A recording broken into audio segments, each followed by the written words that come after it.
Notre prochaine invitée a été élue en 2017 sous la bannière Projet Montréal. Elle fait partie du comité exécutif et membre de la Commission des finances de l'administration.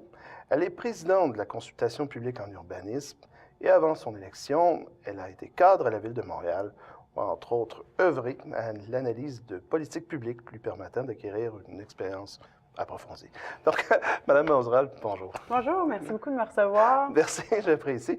Eh bien, Mme Mauzerolles, bienvenue présentement à cette émission spéciale sur l'heure des bilans politiques, ni plus ni moins. Ce qu'on aimerait savoir, c'est comment vous voyez l'année 2018, comment vous voyez votre interaction aussi avec le nouvel gouvernement qui a été mis en place, Coalition Avenir Québec, depuis le 1er octobre 2018. Vous le disiez, l'année 2018, ça a été pour nous une première année de mandat, donc très excitant. Je pense qu'il y a beaucoup à faire dans l'arrondissement Ville-Marie, dans le district de Sainte-Marie que je représente aussi. Donc, on s'est attelé très rapidement à la tâche. Je pense qu'on commence déjà à voir un peu le résultat de certaines des choses qu'on a mis en place, puis on va accélérer ça dans les années à venir pour répondre à tous les enjeux puis aux préoccupations des citoyens dans le quartier. Quand même. Et pour vous, vous qui êtes à ce moment-là, on pourrait dire conseillère, justement, de Sainte-Marie, quels sont les enjeux qui caractérisent justement l'arrondissement de Ville-Marie, plus précisément Sainte-Marie? L'arrondissement Ville-Marie, c'est le centre-ville de Montréal, c'est le centre-ville de la métropole et c'est un centre-ville habité, ce qui est pas le cas dans d'autres grandes métropoles. Donc, je pense que c'est vraiment ça qui est au fondement là, de la spécificité de l'arrondissement Ville-Marie. C'est à la fois là, le poumon économique de la ville, c'est le quartier des spectacles, c'est un centre-ville, mais c'est un centre-ville qui est habité. Et je pense que c'est un grand privilège qu'on a d'avoir un centre-ville habité, puis c'est ça sur quoi il faut miser. Dans le district de Sainte-Marie, bien, écoutez, c'est un district extraordinaire. Il y a un maillage, il y a un tissu social extrêmement fort, une vie communautaire, des citoyens extrêmement actifs. Donc, beaucoup à faire à ce niveau-là. Nous, on a beaucoup travaillé. Nos grandes priorités, en fait, c'était... c'est toujours l'habitation. On veut s'assurer d'avoir, justement, de préserver ce centre-ville habité, puis préserver la mixité sociale aussi. Donc, on travaille très fort là, à s'assurer que tous les Montréalais et Montréalaises puissent habiter sur l'île de Montréal, puis puissent habiter au centre-ville, puis bénéficier de tous les attraits que ça peut comporter. Mais quand même, quand on parle de Sainte-Marie, on parle d'un quartier relativement pauvre. Oui, quand même une avancée communautaire assez impressionnante, mais pauvre. Qu'est-ce que vous voyez exactement dans cette pauvreté?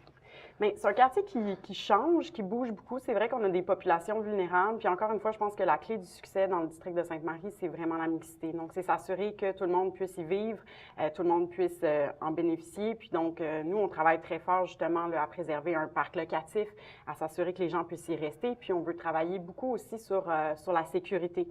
On est un quartier où les gens se déplacent à pied majoritairement. C'est un quartier qui est très piéton. Par contre, c'est un quartier qui subit énormément de pression au niveau du pont, donc une pression véhiculaire aussi de par notre proximité au centre-ville. Donc ça, c'est vraiment une priorité de moi comme conseillère, mais de nous comme administration, là, de œuvrer à bonifier la sécurité, entre autres aux abords des écoles, pour les aînés, dans le cas des CPE, donc de vraiment rendre ce quartier-là à échelle humaine. Donc ça, on y travaille beaucoup.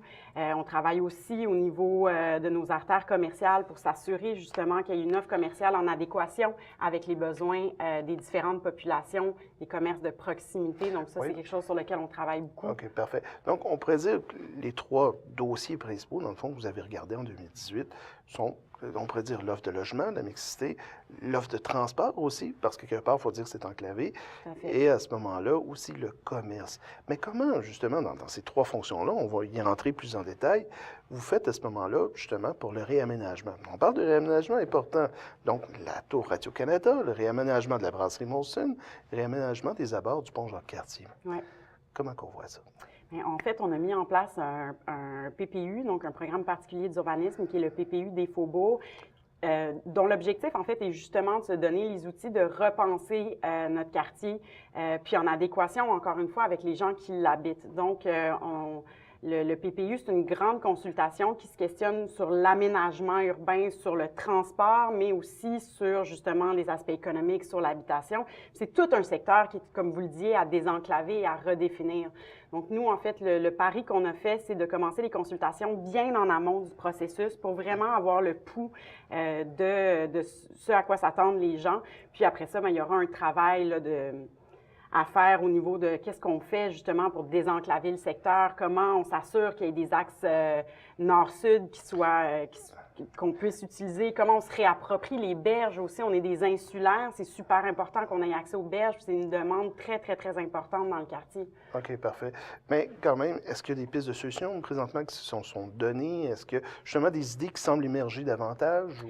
Bien, le PPU, en fait, l'objectif, c'est ça, c'est de réfléchir collectivement à ça, mais c'est aussi de se doter d'outils pour pouvoir agir en fonction de ce qui va ressortir de ces consultations-là. Donc, ça va passer par des changements de zonage, ça va passer par une réflexion par rapport à la densité, par rapport à la hauteur, par rapport au type de commerce qu'on veut avoir. L'usage, ni plus ni moins, oui, c'est ça. Donc, on a vraiment, une fois qu'on va avoir un portrait, en fait, de ce qu'on souhaite avoir dans ce secteur-là, bien, nous, notre responsabilité comme administration, ça va être d'utiliser les outils administratifs et législatifs qui sont à notre portée pour pouvoir mettre en œuvre cette vision-là. OK. Est-ce que vous pourriez rappeler peut-être aux téléspectateurs, le PPU, qui est le projet particulier d'urbanisme à ce moment-là, a été décrété quand et devrait se terminer quand exactement? En fait, c'est un travail de longue haleine. On l'a annoncé l'été passé. C'est l'OCPM, en fait, l'Office de consultation publique de Montréal, qui s'est saisi de ce dossier-là. Il y a eu une première séance d'information. On a posé un peu les grands jalons de ce qu'on souhaitait finalement réfléchir. Puis là, il va y avoir plusieurs forums citoyens qui vont porter sur différents thèmes, donc justement le transport, le patrimoine, les milieux de vie complets, etc., etc. Puis après ça, ce sera le travail de l'OCPM. Il va y avoir des auditions de mémoire et tout ça. Ce sera le travail de l'OCPM de colliger ça, de transmettre ça à l'arrondissement. Puis après ça, ça sera à l'arrondissement de faire ses devoirs, si je peux dire, puis de prendre acte de ça, puis de voir comment on peut s'outiller d'un point de vue réglementaire pour mettre en œuvre cette vision-là. OK, parfait. Mais c'est sur un horizon de 2 ans, là, cette démarche-là. Parce qu'il faut bien le dire, quelque part, les travaux vont bon train. On parlait, je ne sais pas si nécessairement le projet du quai de Lorimier est toujours actif, si on entend plus ou moins parler. On parle également aussi de la tour Radio-Canada, donc qu'est-ce qu'on va faire avec les stationnements excédentaires, avec la tour, ni plus ni moins, et après ça aussi le réaménagement de la brasserie Molson. Donc, quelque part, il n'y a pas quelque chose. C'est déjà en branle. J'imagine qu'il y a des idées qui doivent se donner. Bien, c'est déjà en branle dans la mesure où, là, par exemple, on sait que Molson, vend. Là, il y avait une série d'acheteurs potentiels. On sait que la transaction va avoir lieu. Sauf que pour l'instant, en fait, comme je rentre dans les technicalités, mais pour l'instant, le zonage est un zonage industriel. C'est-à-dire que en ce moment, techniquement, tout ce qu'on peut faire sur ce site-là, c'est de la bière. Donc, pour que le propriétaire puis le promoteur puisse développer quelque chose, il va falloir que nous, on puisse changer certaines modalités pour lui permettre de faire un projet. Donc, c'est là où aussi on a une marge de manœuvre pour demander des choses, puis pour vraiment s'assurer qu'il y a un arrimage entre la vision de la ville puis de la métropole puis la vision du promoteur, puis que ça puisse atterrir... Tout le monde y trouve son compte. Là. OK, parfait. Donc, jusqu'à présent, l'année 2018 a été comme riche en rebondissements. Comme nous avons dit précédemment, on avait à ce moment-là la CAQ, la Coalition Avenir Québec, qui s'est fait élire. Pour bien des gens, on parle de centrale droite même.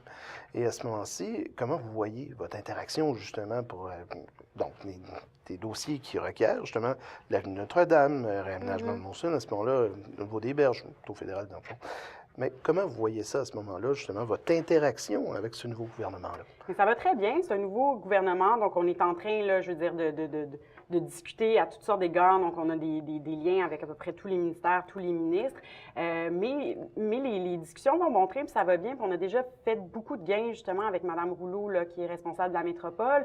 Il y a beaucoup d'ententes conjointes là, qui ont été faites, puis d'annonces conjointes entre la métropole et la CAQ au niveau, par exemple, de la décontamination dans l'Est, au niveau du transport en commun, au niveau de Notre-Dame. Il semble y avoir un arrimage là, des visions. Il y a une navette fluviale qui est en train de se mettre en place. Donc, beaucoup de projets qui vont de l'avant. C'est sûr que nous, on a une responsabilité comme administration métropolitaine, de défendre un peu la spécificité montréalaise. Puis je pense que c'est important, puis c'est notre rôle de le faire, de nommer qu'est-ce qui fait en sorte que Montréal est Montréal, puis qu'est-ce que ça amène finalement comme préoccupation particulière. Donc, on a ce rôle-là à jouer, je pense, de sensibiliser le gouvernement à la réalité particulière des Montréalais et des Montréalaises. Mais a priori, je veux dire, les communications vont bon train, là, puis on voit déjà le fruit de cette collaboration-là. OK, quand même. Parfait. Donc, il faut dire à ce moment-là qu'il y a plusieurs aussi défis, ni plus ni moins. On parle du quartier des fonctionnaires.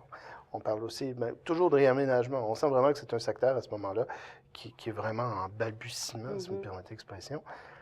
Et qu'est-ce qui vous attend pour 2019? Mon Dieu, plein de belles choses. Bon, c'est sûr que tout cet exercice du PPU est quelque chose qui est extrêmement mobilisant. Dans le district de Sainte-Marie aussi, ben, il y a des choses qui s'en viennent au niveau de l'arrondissement. Il y a le plan local de déplacement qui est quelque chose qui est attendu beaucoup par les citoyens, qui va atterrir là, sous peu. Un plan local de déplacement, c'est vraiment là, se donner les outils justement pour penser la mobilité dans le secteur. On sait, comme je vous le disais tout à l'heure, il y a beaucoup de défis parce qu'on subit une pression automobile alors que finalement, il y a énormément de piétons. Donc ça devrait arriver sous peu. On travaille très, très fort au niveau du verdissement aussi. Encore dans la perspective d'un centre-ville habité. On sait que c'est pas évident, les espaces verts au centre-ville. Peut-être plus dans le district de Sainte-Marie, il y a plus d'opportunités. Donc, on travaille vraiment à mettre à jour les installations, à bonifier les espaces verts. Mais au centre-ville, on a mis en place un programme qui s'appelle Accès Jardin. En fait, c'est des partenariats qu'on fait avec des partenaires soit institutionnels ou privés, dans le fond, qui, pas nous cèdent, mais qui donnent aux citoyens la possibilité d'utiliser des espaces verts qui sont aménagés conjointement avec la ville. Il y a entre autres, là, avec l'UQAM, un partenariat super intéressant qui a été fait où l'UQAM va mettre à la disposition des citoyens des espaces verts. Donc, ça, c'est quelque chose sur lequel on travaille beaucoup. On parlait de la mobilité aussi. On veut bonifier notre réseau cyclable. On veut s'assurer aussi qu'il y ait une offre là, au niveau des alternatives de transport. Donc, on va travailler très, très fort à bonifier le réseau cyclable, sécuriser au niveau des piétons. Donc, ça... OK, parfait. Oui, je vois bien, il n'y a aucun problème. Parfait. Et plus précisément, ici, à ce moment-là, il y a le centre commercial Frontenac qui risque de changer, ni plus ni moins. Quels sont pour vous ces enjeux? Comment vous détectez cette espèce de mouvance ou cette transformation qui est sur le point de survenir? Mais écoutez, nous, comme administration, on a des pouvoirs, mais nos pouvoirs sont à partir du moment où il y a un projet qui est déposé à l'arrondissement. Donc, c'est sûr qu'on entend certaines choses, on est sensible à ce qui se passe, mais notre rôle comme administration commence quand il y a un dépôt de projet. Pour l'instant, moi, je ne veux pas me prononcer sur un projet que je ne connais pas et qui, pour l'instant, n'existe pas. Nous, il n'y a rien qui nous a été déposé. C'est sûr que je souhaite me faire rassurante dans la mesure où, comme on en parlait tout à l'heure, c'est un secteur qui est en transformation, mais on va être vigilant pour s'assurer que ça soit un secteur qui continue à répondre aux besoins des différentes citoyens, qui existent des différentes clientèles, mais je ne veux pas me prononcer sur un projet qui n'existe pas pour l'instant. OK, parfait. Moi, je comprends tout à fait. Madame Moserol, merci d'être passée. Ah, mon Dieu, c'est tout? C'est tout. Bien, c'est un grand plaisir.